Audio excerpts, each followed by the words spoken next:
Hello, this is week 5 of the 13-week fiscal program for American Descendants of Slavery. My name is Chief Biko. Today we have Chief Alligator, Chief Quietwater, and Chief Blackcoat. This week, Chief Quietwater will start with the 12 steps for the American Descendants of Slavery. And here we focus more so on the first letter of the acronym in ADOS, which is American. All right. Just one moment. I'm sorry, guys. Okay. Number 1, learn about the estate or estates that your family originated from. Number 2, who established that estate. Number 3, what nation and confederacy had jurisdiction over that area prior to the European. Number 4, ask all nonprofit organizations you attend what's your position on reparations. Number 5, they either support it or they don't. No support, no money. However, if they support it, then immediately children and adults need weekly classes free of charge about steps 1, 2, and 3, and field trips to ADOS landmarks in that city, county, and state. Number 6, don't support European holidays for the remainder of the 13-week program. Number 7, avoid spending money with any small business that doesn't hire your people, gas station, nail salon, subways. Number 8, all businesses need operating cash. Spend money with American Black businesses. Number 9, all other groups rely on our energy and operating cash to survive. Set the trends of making other groups follow our lead and support our clubs, services, products, and entertainment. Number 10, the US government is bankrupt. The Federal Reserve prints money, i.e. quantitative easing. It also burns money, i.e. quantitative tightening. The US dollar hasn't been backed by gold since Richard Nixon in 1971, the Gold Standard Act. The government operates off full faith of its citizens to pay debts and taxes. American descendant of slavery no longer have faith in the US government. This is why financial support will be altered, stopped, and redirected. Teach your kids 1 hour a day about their history on this land. A, have them learn about a Black inventor. B, have them know about our heroes.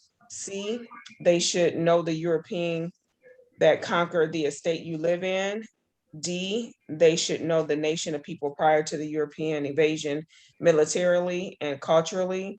And step 12, practicing these steps will educate us on the land we're claiming America and attaches us to the history and laws of the US government. Every state American descendant of slavery live in have steps 1, 2, and 3 advertised via social media, radio, and newspaper. This in 13 weeks, 1 fiscal quarter will bring us together for our common cause. Thank you, Chief Quietwater. Next, we'll go ahead and have Chief Alligator give us the inventor. Okay, Chief Alligator here. All right, the inventor today is going to be A Carrington. He invented the range, which would consist of burners on top and an oven on the bottom. The federal patent number is going to be 180323. That federal patent was performed on July 25th, 1876. Mr. Carrington also invented the stethoscope, which doctors use in order to monitor your heartbeat and your congestion in your lung area. That patent number, could not retrieve that patent number, but it does have the patent date, which is May 9th, 1882. Mr. Carrington was born November 17th, 1842 in North Carolina, and he died October 9th, 1918. Upon my research, we do not receive as a group a percentage of the revenue for the invention of the range or the stethoscope, and we do not own and control any one of those industries. Thank you, Chief Alligator. I'll go ahead and start with or continue with the Dr. Woodson quote. This week, I think we'll hit home with the quote that I'm pretty much going to read today, and it's going to pretty much lead into what we're going to discuss. This week's quote is number 9. Negroes must become like English gentlemen who study the law of the land, not because they intend to practice the profession, but because every gentleman should know the law. In the interpretation of the law by the courts, too, all the rights of the Negroes in this country are involved, and a larger number of us must qualify for this important service. We may have too many lawyers of the wrong kind, but we have not our share of the right kind. And that is quote number 9. To continue, we're going to have Chief Blackcoat read the definitions, and then I'll finish off with the maroon historical points. All right, too easy. First definition, American, a native of America. Number 2, descendants, one who follows the bloodline of an ancestor, either lineal or person has absolute power over the life, fortune, and liberty of another. Number 4, a prisoner of war, a person, usually a soldier, who is captured or surrenders to the enemy in wartime. Number 5, any school, any institution at which instruction is given in a particular discipline. Number 6, education, an enlightening experience. Thank you, Chief Blackcoat. And lastly, the maroon historical points. Number 1 was a person escaping slavery, seeking freedom, or breaking the law. Number 2, providing unity and a strong defense came first. Number 3, maroon leaders were first and foremost military figures. Number 4, maroons established guerrilla warfare, planting sharp sticks in thick grass. And number 5, maroons knew their European enemies, language, defenses, and plans. All right. So I know last week we wrapped up the Militia Act of 1755. Chief Alligator was able to provide us with some very good information from the Library of Congress, which pretty much just further solidified that we are underneath military occupation. So I'm going to go ahead and share my screen just to show that map to the group as well as the viewers. Let me see here. Let me see. Do you have the map pulled up there, Chief Alligator, showing on my end that it was disabled for some reason to share my screen? No, I do not. Let me see here. See if I could send it. Matter of fact, I'm going to try to drop the link here within the chat. All right, and that should pop it up.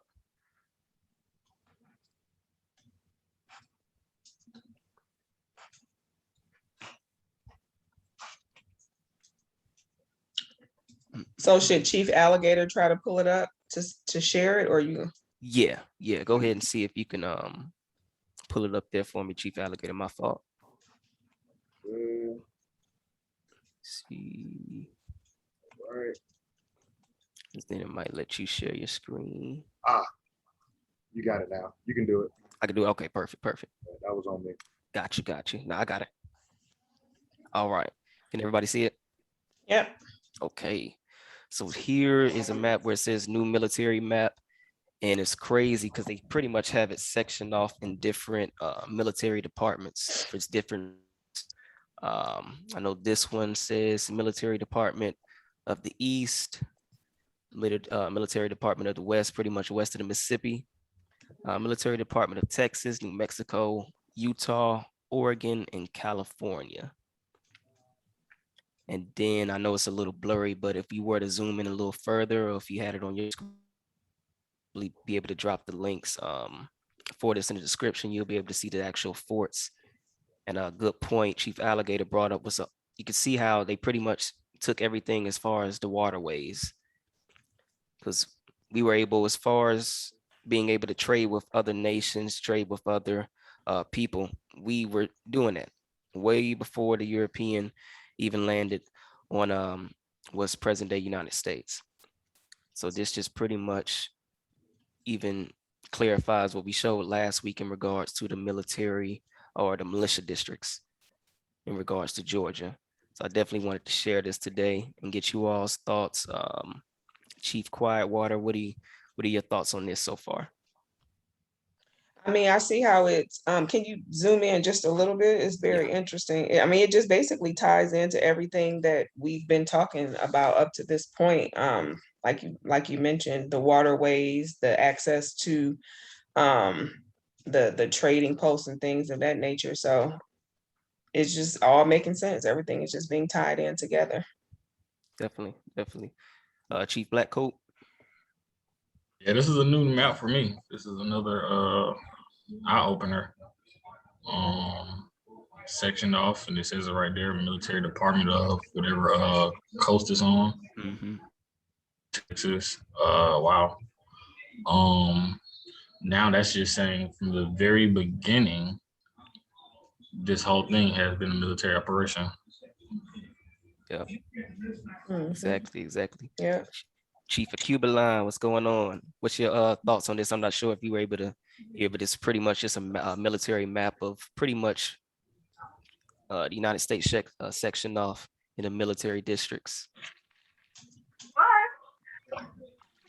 I feel the same way. It's really just a depiction of how they really just divided and conquered everything and kind of just chopped it up and gave everybody their own like section to govern over and control, and eventually they just all came together. But it's really just like they made it into smaller pieces so it's easier to like control the area. Definitely. Chief Alligator, anything you wanted to mention? I know this is definitely something you brought to my attention, so let you go ahead and discuss anything that you saw as well. I was actually looking for the date. If you can you make it bigger in the bottom left corner where it says new military map? Yeah. No, it's a little blurry. I'm reading blurry. Let's see. No, I had it on my. Let's see if they are able to give it to me here. Illustration. See if it's a little bit clearer on this one. A little bit. I'm not even seeing any date. Yeah, I don't see a date. Maybe in the bottom right corner. But yeah, pretty much it's all the posts, the fort, or let me say it correctly, the forts. That's what jumped out to me is in order for them to make Americans dependent on them, they took over trade routes. And so like if you look at Florida and go all the way up the East Coast, all the way into the Gulf of Mexico, you see they got forts, right? Yeah. And so basically what they did was they took the trading routes. And so we have to look at it at the highest level first, which would be business. Once you take trading routes from somebody, you enabling them to bust licks. Like this idea that we didn't do business, that has to be smashed. I mean, we were clearly doing business, and so now today, they own and control all imports and exports, and they have us completely dependent on them. And we're going to see that theme as we get into this first treaty, because history does rhyme. Great point, Chief Alligator. Great point. Before we get into the treaty, I did want to go over some things in regards to the Constitution, just to lay the groundwork of what we're going to pretty much be getting into. So I did have a question, pretty much, who do you all think, I guess, are the we the people in regards to the Constitution? I just wanted to get some insight from you all, because I think knowing who the actual we the people are will help us further understand exactly how this Constitution was written, as well as who the laws apply to. So I guess we'll go ahead and start with Chief Alligator. Who would you think are the we the people, or who they're pretty much referring to? The Europeans that came together in a think tank. Is there an image of the framers of the Constitution that you have? Let me see if I can get an image. I do have the names. I know there's different portraits and everything, but I do have the names here. Can you enlarge that picture right there where it says Yeah. signing of the Constitution? Signing of it. Let me see. Move this out the way.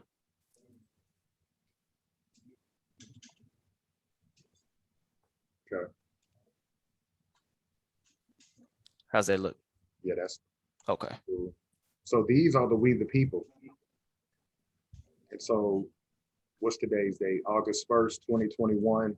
Mhm. You will hear a lot of people say we the people as if they're a part of that we the people, and their concept is off. This is we the people. These are the people who actually came together and wrote the document out that we now know as the Constitution of the United States. We also have to understand as Americans, as Native Americans, that form of government did not include us. And all you got to do is look at this picture and see who that government was established for. It was established for Europeans. According to American history, we did not become a part of this government that we, the people in this picture, created until after the Civil War through the 13th, 14th, and 15th Amendment. And so that's what I would take from this. So even you have Europeans today that run around saying we the people, and they're incorrect. The we the people are the people who actually got together and wrote out how they're going to operate.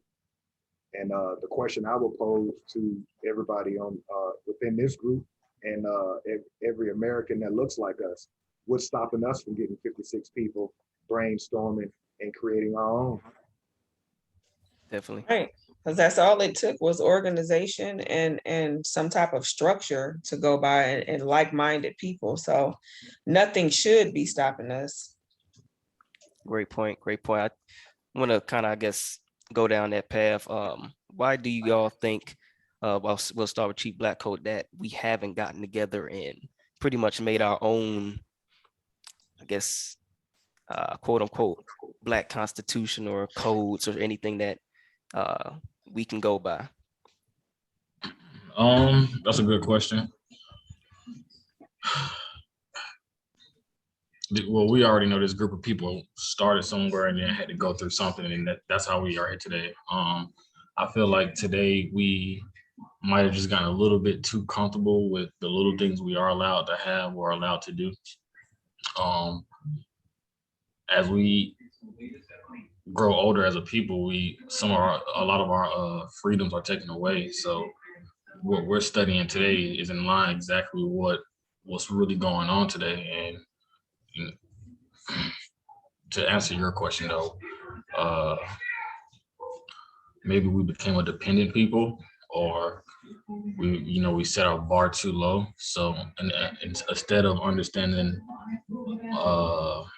that we probably should do for ourselves and not really depend on anything else, we haven't really collectively strongly believed that yet. So eventually, again, the stars are aligning. So right now you got our people still voting to have voting rights. It's like, why are you even, that whole idea there alone is, it shows you that we shouldn't really depend on too many of things. But I just think we're dependent right now. We got real comfortable and think this ball is rolling well when it's about to stop here soon.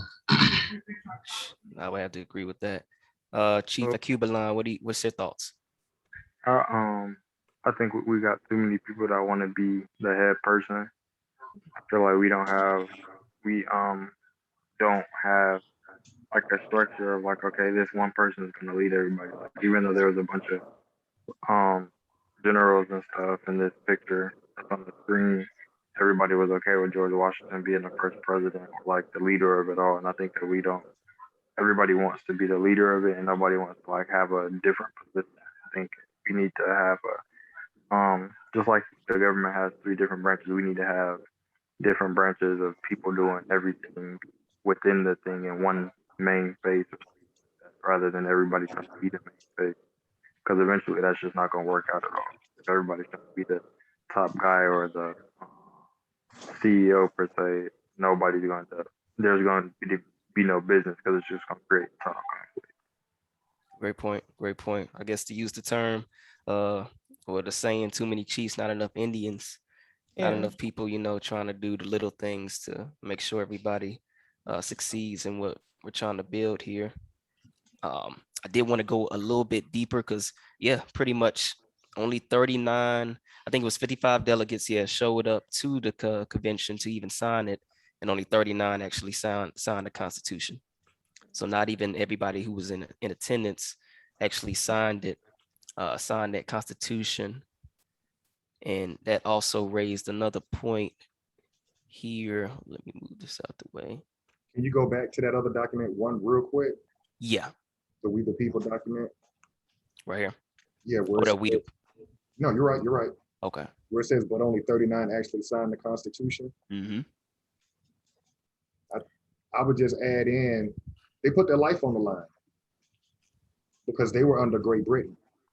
And so for them to create their own government out of what, 55 delegates, only 39 were willing to put their life on the line and sign that document. And so I pose that question to us as well. If we want freedom, you got to lay them on the table. Yeah. Freedom has a price to pay. What is it? Freedom ain't free. Freedom is Right, not free. There's right. a price to pay. And so I do salute them, for going against their kings and queens from the United Kingdom, because once they formed their own structure, they knew that their parent government was going to come see them. And so it would be the same for us, right? If we want independence, and whoever that group is that jumps off the porch, you're going to be labeled hot. But you got to be willing to do that if you really want freedom. I just want to throw that in. There's a price to be paid for anything that you want. That's a great point. Great point. Yeah. Great point. True. I did want to go ahead and pretty much lead that into the preamble here for We the People. And as we see here, it says, we the people of the United States, in order to form a more perfect union, establish justice, ensure domestic tranquility, provide for the common defense, promote the general welfare, and secure the blessings of liberty to ourselves and our posterity, do ordain and establish this Constitution for the United States of America. I'm not seeing it. Are y'all seeing it? Uh-oh.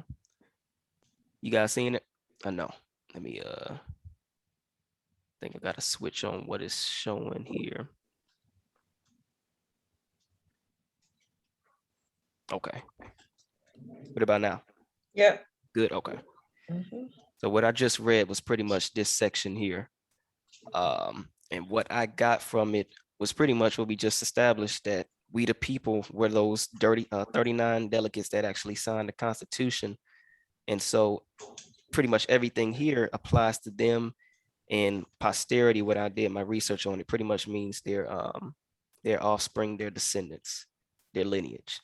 Mm. So the welfare, blessings of liberty to ourselves and our posterity, do ordain and establish this Constitution.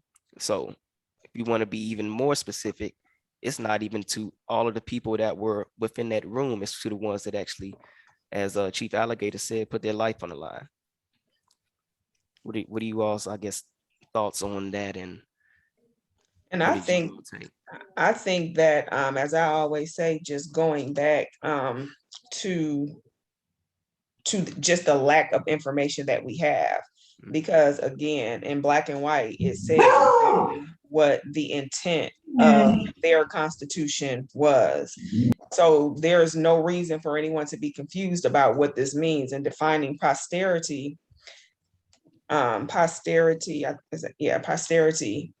their offspring. So like you said, not even everyone in that room, the people who signed it had a very distinct and very thought out plan, and they did what they did, and it was for their own people. And so I think the lack of knowledge and us not knowing certain things or taught certain things from a younger age, if we don't know this information, then we probably just feel defeated. Great point. But I think learning this at a very, very young age, like the true meaning of what this says, it will give people a whole nother outlook moving forward in life. Great point. Any other thoughts? Or anything in regards to, I guess, that section? I think Chief Alligator said it, how we all, understand in a way they jumped off the porch, or they established their own mentality, their own mindset for going forward with what they were trying to do, breaking away from Great Britain or wherever they were coming from. They jumped off that porch out of 55, 39, so 16 of them, give or take, couldn't see the vision. And those other ones was like, yo, we're not going back over there. So with that whole, and they took the game. What they did was, I always give kudos to them for this. Definitely. And like you said, they're not going back to Europe. So just to always, I guess, stay focused and everything, that these aren't the real Americans. These are Europeans posing as Americans. They pretty much set up shop here and pretty much established what they wanted to. We showed the military map. Oh, my bad. Go ahead. I just had a quick question. We the people, is that 39? Correct. And then everybody else fall up under how I feel. Pretty much. Correct. Whoever pretty much signed off and ratified the Constitution, that's who we the people would be. So anytime you say we the people of the state of Georgia, whoever's in that, as Chief Alligator said, that think tank, who's ever in that room is pretty much that quote unquote we the people. Any thoughts, Chief Alligator? Okay. Yeah, I'll just add one thing. It makes sense from a business standpoint. If I got to put all the risk in, then I want all the reward. And so that's basically what those 39 are saying. If we got to put the risk of losing our lives and being attacked by our, former kingdoms in the UK, then we need to reap all the rewards, right? It's kind of like building your own operation, right? Again, if this isn't information for us to realize, we need our own, right? Because everything you're doing now, I'll go a step further. Every president probably is connected to them 39. Correct. I was going to say that. We can go there. Some way or somehow. Yeah, you're not running nothing and you're outside that. You're not reaping benefits and you're not within that 39, as Chief Quietwater said. Posterity, that's an inherent thing. Yeah, you're going to be tied by blood some kind of way. Great point. Chief Akubalon, any thoughts, or what's your thoughts on that? I pretty much felt the same way everybody else said. I feel like everybody summed it up pretty good. For sure. One last part prior to us getting into the Treaty of Moultrie Creek, I did want to bring up here that the treaty is the highest law of the land. And this is not something that we made up. This is pretty much within their constitution. And it's right here, Article 6. This Constitution and the laws of the United States, which shall be made in pursuance thereof, and all treaties made, or which shall be made under the authority of the United States, shall be the supreme law of the land. And the judges in every state shall be bound thereby. Anything in the constitutional laws of any state to the contrary, notwithstanding. So pretty much bam, right there. Treaties are the highest, or the supreme law of the land, highest law of the land. So when we go into these treaties, that's the mindset we need to be having. And we'll see throughout the different treaties that we read, different wars, that a lot of the times they don't abide by these treaties. And when I say they, the European, they'll usually do something to go against the treaty. So I want us to get in that mindset of, if they aren't, abiding by their own set of rules, then it seems like, why are we still trying to uphold this system? Like you brought up, why are we still fighting for voting rights, fighting for these different laws if they don't even abide by the highest law of the land? So good point. Just wanted to get into that real quick. To answer that question simply, they just never did abide by, the highest law of the land according to them. Correct. So now today, why would we abide by anything we say? I think Chief Alligator made a great point. Prisoners of wars, we have to go in and vote for you guys to have the right to vote, and that's just right there alone. Understanding that we're under that entity, you're not free. Stay away from it, but yeah. No, great point. Great point. Let me see here. Going to bring up the treaty. Give them what they want. That's what they want, right? Pretty much, pretty much. All right, about to pull up the treaty here. Who wants to go first? First, can everybody see the article? Article 1, or should I move down a little That's bit? fine. It's good. Okay. Mhm. Anybody want to volunteer first? I'll go. Okay. So Article 1, the undersigned chief and warriors for themselves and their tribes have appealed to the humanity and thrown themselves on and have promised to continue under the protection of the United States and of no other nation, power, or sovereign. And in consideration of the promise and stipulations herein made, do cede and relinquish all claim or title which they may have to the whole territory of Florida, with the exception of such district of country as shall herein be allotted to them. Okay.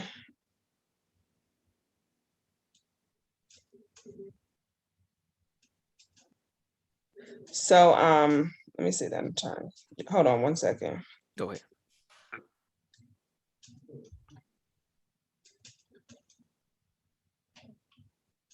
So basically, they're saying that they are under the protection of the United States and no other power or sovereign or stipulations herein may be made do cede and relinquish all claim or title which they may have to the whole territory of Florida.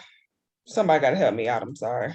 No, To me, it sounds like basically they agreed to be under the protection of the United States, but they agreed to it with the what's that thing called? Like with the stipulation that they have to give up all the land that they had and all the title that they had, except for the land that they are being given.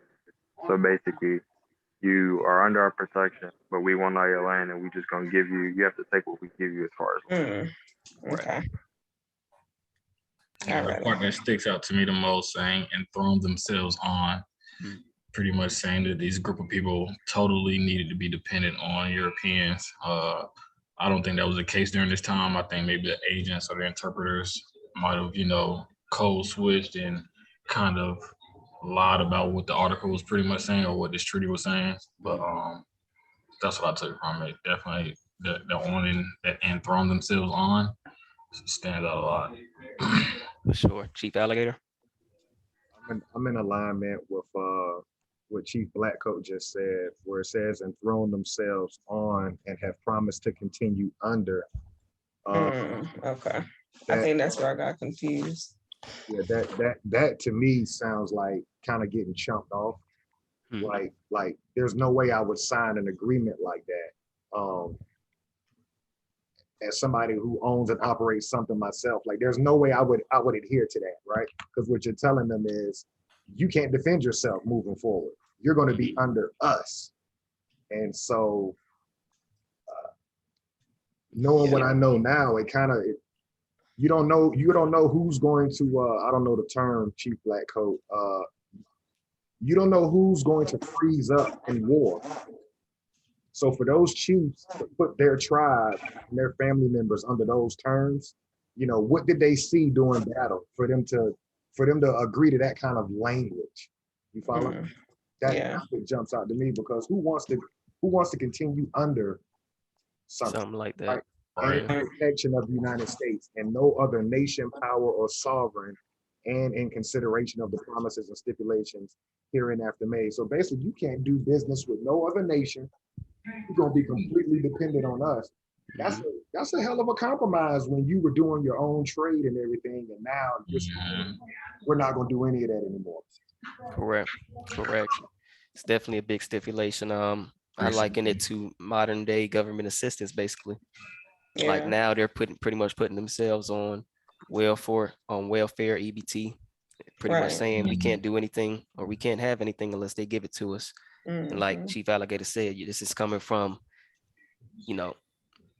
quote unquote, the civilized tribes. These are nations of people who had their own articles of confederation prior to the Europeans. So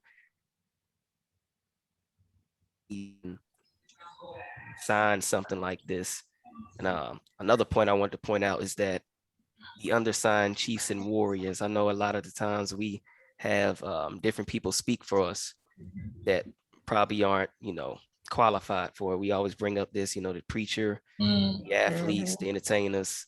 As you can see, yeah, they might have had to sign this, but they had their warriors who have went to Right. battle, and then they made these treaties, they made these compromises. So right. So that's what one you're thing. trying to say is these probably want the Warriors agreeing to this.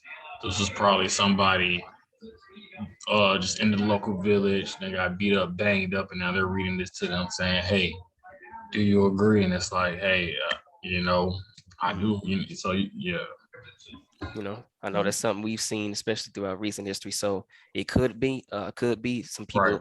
people, talking out of line or signing stuff out of line. But I just wanted to point out, like, these are they're naming them chiefs and warriors. So these are people who are actually supposed to be in those rooms making these type of deals. So, or supposedly, but that's one thing I just wanted to point out there. Did you want to continue there, Chief Quietwater? Article 2. Yeah, I Okay. will. Article 2, the Florida tribes of Indians will hereafter be concentrated and confined to the following meets and boundaries, commencing 5 miles north of Okehumkee, running in a direct line to a 0.5 miles west of Sitarki settlement on the waters of Amazura or the Willahoochee River. So basically, they are just stating the meets and bounds, the boundaries in which they will be concentrated in. Correct.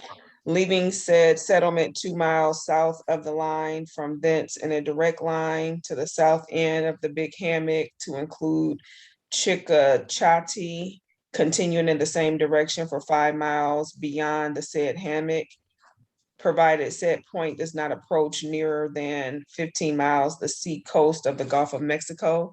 If it does, the said line will terminate at that distance from the sea coast, then south 12 miles, thence in a south 30-degree east direction until the same shall strike within 5 miles of the main branch of Charlotte River, Mm. thence in a due east direction to within 20 miles of the Atlantic coast, thence north 15 west for the 15 miles, and from this last to the beginning point. So basically, they're basically just determining what their boundaries are. Correct. And I think every boundary limitation was next to a body of water. We see Yeah. Atlantic coast, we see Hmm. rivers. So as Chief Alligator said before, they're cutting off their trade routes. They're Yeah. cutting off, Right. their business. So pretty Landlocked. much just, yeah, they're landlocked. They strangle them to Hmm. a concentrated area and making them dependent on the United States at this point. Yeah. Any other thoughts? Can you pull that map up so they can, Yes. so the world can kind of get an idea? So that shaded area in the Florida territory, All right. Shoot, just keep going lower and lower. Hold on, let me back up. oh, okay, It might be as big as I can yeah, go. that Okay. shaded area right there is basically where they put Americans under this treaty of Moultrie Creek. So as Chief Quietwater said, they want them 15 miles away from the Gulf, away from the Atlantic, right? And so, yeah, what you did was you just took trade routes. Mhm. You took trade routes. And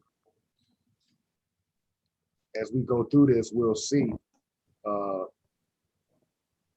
how this all kind of unravels. But like you said earlier, Chief Pico, this is where we get the blueprint of being dependent on the government from, right? The reason why people are dependent on stimulus and government subsidies now is because they've taken that dependence from you, right? And so now they've just gotten ridiculous with what they're going to impose on you, right? They can tell you, they're not going to tell you about your history. You got to accept all types of walks of life, teaching your kids. At this point, it's just ridiculous because they know that you're completely dependent on them. Right. Definitely. Chief Acubalon, Chief Blackcoat, any thoughts? I just consider that they landlocked them pretty much. Took them away from all major water, any type of way to trade outside of just being on land. And it's a lot easier to trade via sea because you can reach different places and you have more of a widespread connection with people. But on land, it's like you probably had to go to another tribe and you already might have an issue with another tribe. So y'all might be fighting stuff over simple things, but neither tribe knows that y'all both being roped off the same way that the other tribe is. Great point. Great point. Yeah, I was just gonna say one thing about. I just hate how the story sounds because it sounds like it came in, started tearing shit up, and just started making our group or our ancestors push wherever. For the most part, that was the case, and being confined or concentrated, in these areas to become fully dependent on them. It definitely, goes in alignment with these maps and stuff, pushing them towards the Indian territory. But to me, it was a lot of miscommunication. There's a lot of war battle going on. Sure, for sure. Go back here. All right. Back up some. I'll go ahead and start with Article 3. The United States will take the Florida Americans under their care and patronage and will afford them protection against all. Let me shrink this. Afford them protection against all. Where am I? All persons whatsoever, provided they conform to the laws of the United States and refrain from making war or giving any insult to any foreign nation without having first obtained the permission and consent of the United States. I'll stop right there. This pretty much just goes to what Article 1 was saying to me, that pretty much you can't even talk shit to our enemies unless you go through us. Pretty much like you don't say nothing, you are do boy, we tell you what to do and that's it. Yeah, pretty much obtain permission and consent of the United States government. Any thoughts on that? That's right. That's exactly pretty much what it says in a nutshell. Let's see here. We can also see that they're going to impose their culture on them because they said provided they conform to the laws of the United States. So remember, these are nations that have their own cultures, their own laws, but because they're chumping you off and you've come to the table to do a treaty with them, they're basically saying you're going to inherit our culture, and you better not even speak to anybody that we're doing business with on your land.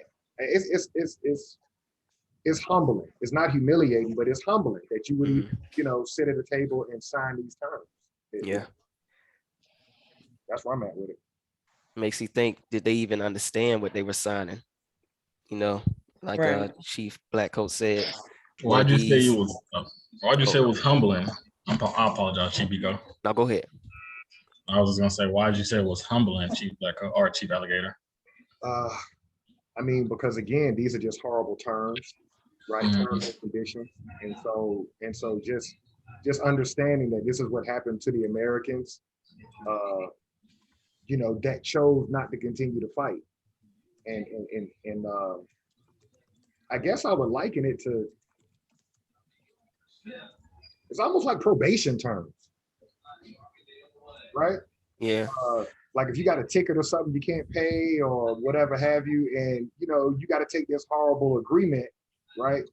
And in order to get on the other side of it, it's just in this case they're never going to get on the other side of it, right? You're gonna pay that ticket off, right? Like if I'm selling coconuts and I'm used to making all the money, and I got my trade, I got my business partners from different nations, and I'm giving all that up. I'm just kind of just in that moment, like wow, like that's a big pill to swallow.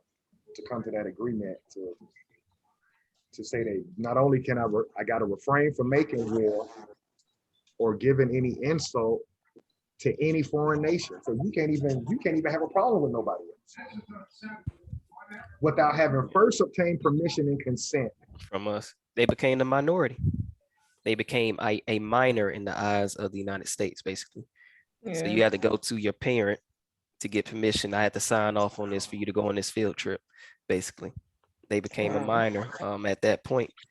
And yeah, Oh, I think just understanding that, like I like how that Chief wordplay, it's like, dang, you're no longer an adult at this point. You have to be dependent on us. Let me Wow. see. I'll go ahead and continue.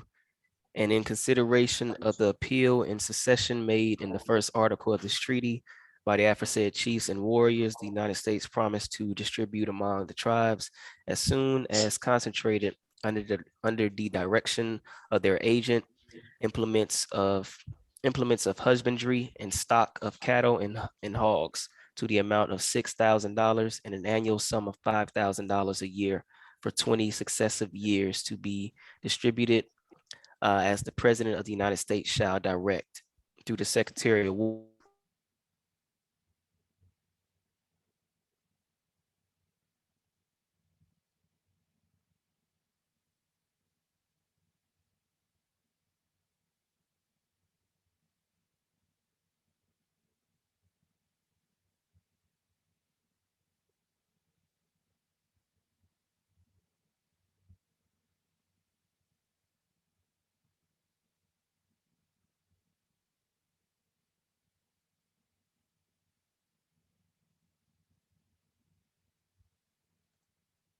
where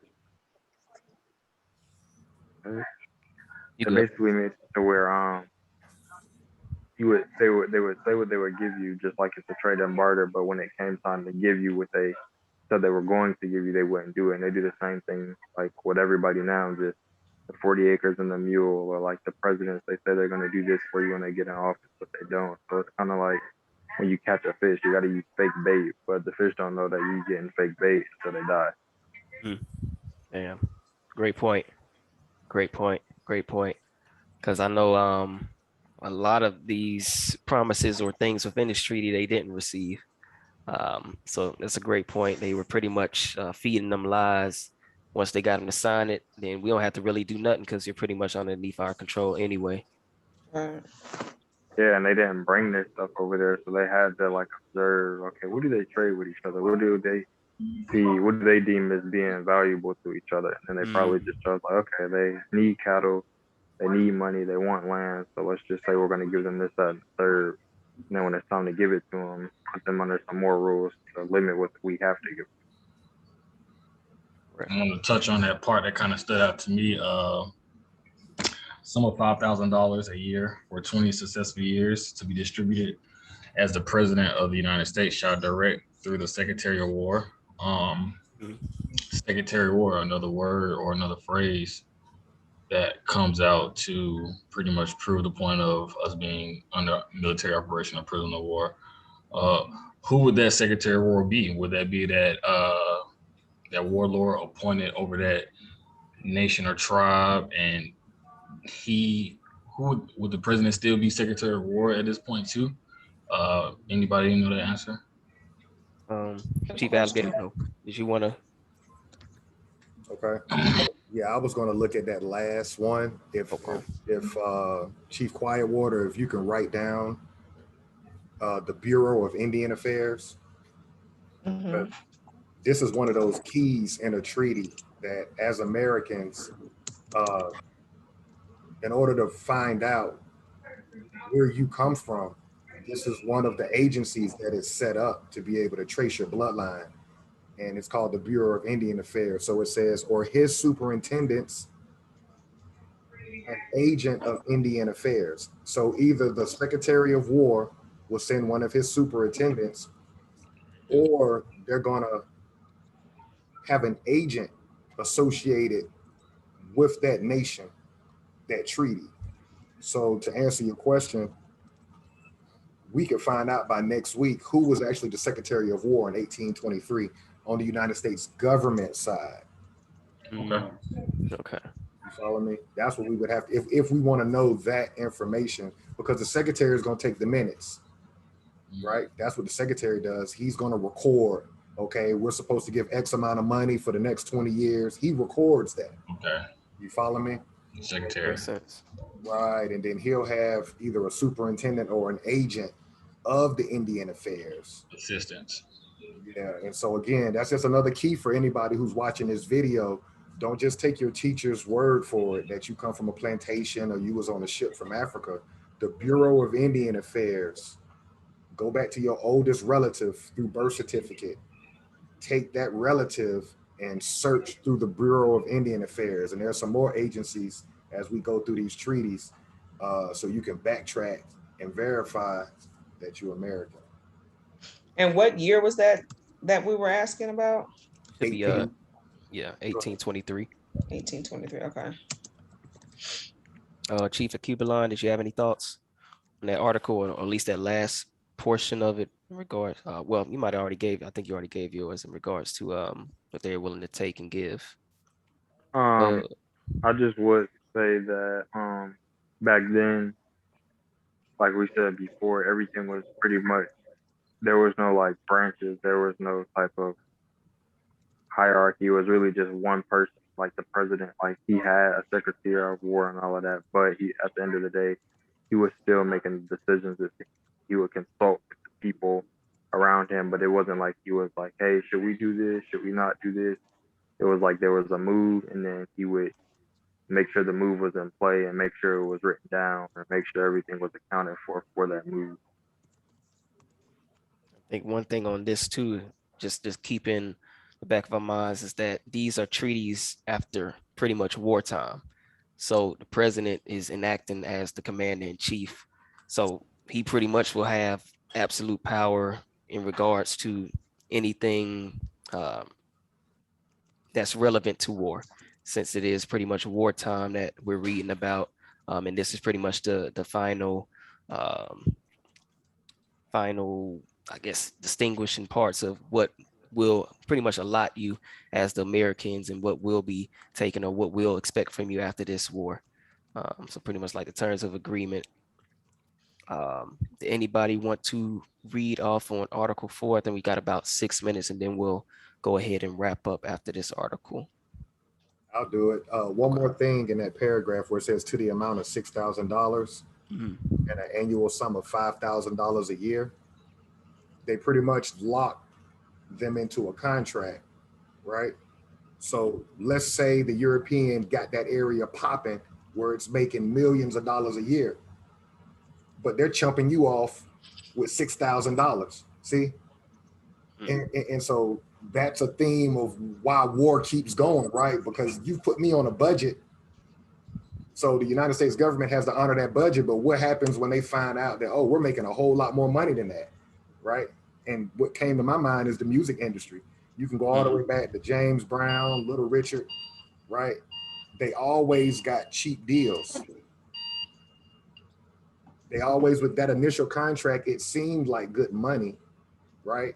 But then you turn around and you look at what the record label made, right? And so we can see that's what the United States government is doing here. They're giving them a small amount, but look at all the money they're going to accumulate. And then they just turn around and give you 20 grand. Great point. Great point. I would say the last thing I would say too is talked about before, because I honestly don't think that the chiefs and warriors actually, I think what Chico said about them finding just somebody that they were probably messing with and just found some chummy dude to sign off on it. I think that something that we should look at is when they say that the money that they were giving them, it said to be distributed as the president of the United States shall direct through the Secretary of War or his superintendent and agent of Indian Affairs. Basically, even when they went to go ask about the money, they couldn't talk to the main person that put that in position with. They had to talk to like his assistants or like they had to go through like an office basically. Like they Great were point. never able to talk to like the actual person making the decision. Great point. Great point. And you can see they're doing pretty much straight up deals with the heads of these of our ancestors, which would be the chiefs, the warriors, but our chiefs and warriors aren't pretty much having these same conversations to their head or their chief, which would have been the president. They're going through their secretary or agents or anything like that. So great point. Great point out on that one. Let me see here. I'll let you go ahead and read this article for their chief alligator. Article 4, the United States promised to guarantee to the said tribes the peaceable possession of the district of country herein assigned them, reserving the right of opening through it such roads as may from time to time be deemed necessary.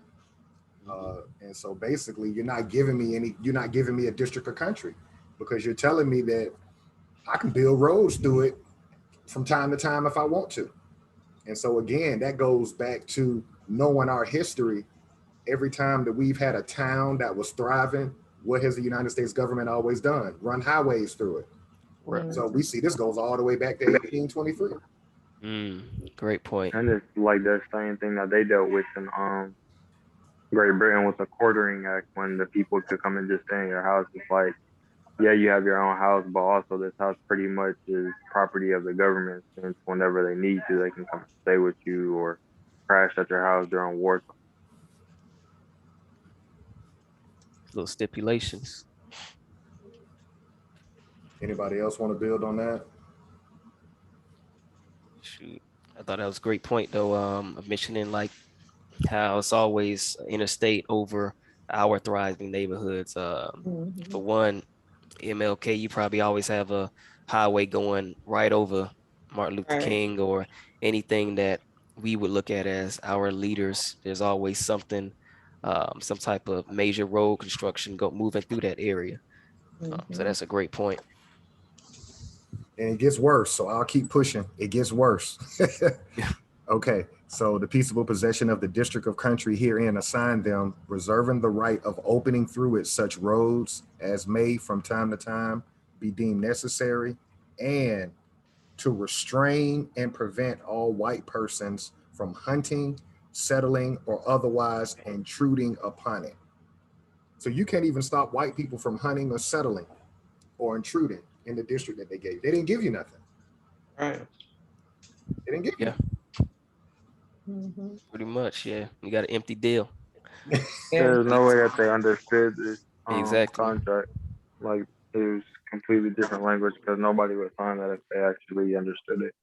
And that's a good point of even today, like when we say we need to have the right people in these meetings if they're going to Right. be, handling business that is for the masses, for our people. Why do we have a preacher or entertainer in these rooms that don't know nothing about what they're reading? That's not going to sit through and read through these articles, Exactly. but they're going to promote, hey, go and vote for this. Make sure you sign this petition to vote for this. This is good for us, but they don't even know what they just read. So Exactly. this just solidifies that we need to have the right people in these rooms to make sure that we aren't getting a backhanded deal. I agree. I'll finish that last sentence, looks like, of Article 4, if you can scroll it up a little bit. Okay, might have to go to the next one. I think that's the end of that one. Let me see here. Okay. So that last sentence said, but any lawful U.S. citizen authorized for that purpose at the top. Oh, hold on. My fault, y'all. Trying to get this to Zoom. Dang, you just keep moving. Okay. A little bit. Go back. Might be the biggest I can get it right now. Okay. So, but any U.S. authorized citizen for that purpose shall be permitted to pass and repass through the said district and to navigate the waters thereof without any hindrance, toll, or exaction from said tribe. So basically, not only can we run roads through your area, we can have any United States citizen or white person. They can go hunting on in your area. They can, and you can't hinder them. Yeah. So basically, you don't have anything. Right. You can't even make no money off of it. Yeah, we'll make some passes, but you can't even charge a fee. You can't even charge a no-fly zone. So we can see the blueprint. I just keep thinking about all the cities that we've had up until like the 1970s. And you see the common theme. I think Chief Akibalon put something in from Instagram where it had like 30 different cities that were underwater now. Mm. And it goes back to this, right? Yeah. Lake Lanier, Mhm. right, is another one, right? You just basically just kill everybody in that town and then just say, oh, we're just gonna make it a lake now. Flooded. Or burn it down. Or Flood it, burn it burn it down. down. Yeah. Any way possible, any way they see fit. Mhm. Any And way they see fit. so the repair that needs to be done on behalf of this government, but we can kind of see how they think when they negotiate terms. The worst thing you can do is surrender to this Mm. people. I would say Right. that. I would like to get Chief Blackcoat's thought on that. But what I take from this is the worst thing they could have did was surrender. Should have just fought to death. Mm-hmm. There was something I wanted to point out on the beginning of the treaty.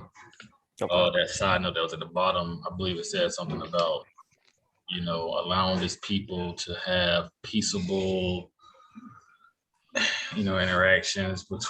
What did it say? United States to guarantee peaceable possessions of the district assigned them Mm-hmm. on certain conditions. So, Chief Alligator, your question was they pretty much surrendered to them, or what was your question? This is a lesson learned that when you come to terms with the European, Right. And that little piece it said, they're going to guarantee peaceable possessions. And now there's people, as we know now, they can't make money off their own land. They can't farm their own land without, letting somebody else know, and then them getting a profit off of it before them. So all in all, the enemy who they are, the Europeans, from day one are liars, or, never really held their word true. Right. And that's pretty much what I got to say about that. I mean, you can't tell me that I'm gonna have peaceable possession of something, but then tell me, oh, but I can run roads through it. And oh, you can't prevent white persons from hunting, settling, or otherwise intruding upon it. And oh, I may have people that want to, just pass through it. That's not peace at all. Right. Not at all. What's peaceable about having strangers come on your land and you not able to defend yourself pretty much because you still have to go through them to even raise any concern. Right. It's kind of, I guess, liken it to like the police. We have to go through them. So it's like you calling on your enemy to protect you, who got you in this situation. It's like perfect example. It's like, dog, what are we doing? What are we asking for at this point? Yeah. Exactly. That's like, that's spot on right there.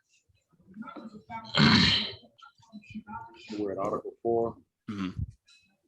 Yeah, Article 4. Well, we just read Article 4, so we're leaving off on the beginning of Article 5 for next week. Any closing thoughts or closing remarks from what we pretty much read today from anybody? I think we started out the Treaty of Moultrie Creek pretty nice. Yeah. Got through that first page pretty much, first 4 articles. Definitely. And again, this is the shaded area is the land that was allotted to them. And I liken it to not only government assistance, but they're giving them a specific area where they can live in modern day ghettos as well. So it's like, I think Chief Acubalon said, you're no longer able to deal with people outside of this confined area. So now you're probably having infighting, you're having these different things. So we can kind of point to how we are in this predicament today as a people. Exactly. And you said that shaded area is where we were located, or where the Indians were located? Yeah, this is pretty much the boundaries of the Moultrie Creek that they the treaty. Yeah, the boundaries of the treaty, pretty much. Off the coast. I would I guess the biggest thing that I would take from this is let's not forget about those that did not sign this treaty. Right? We understand that there was some chiefs and warriors that did sell out or tap out, let's say. They didn't want to fight no more. But we have to understand that at this point, the nation just split. Nation just split because some of us tapped out, but there's a group that did not tap out. Right. Correct. That's what I would want anybody. What the world needs to understand is, yes, this is a treaty between certain chiefs and warriors, but this is not all the chiefs and warriors in that area because they're still fighting. But when they tapped out, this terms and conditions, and it, like you said, this is the blueprint for your modern day ghetto. It started with reservations.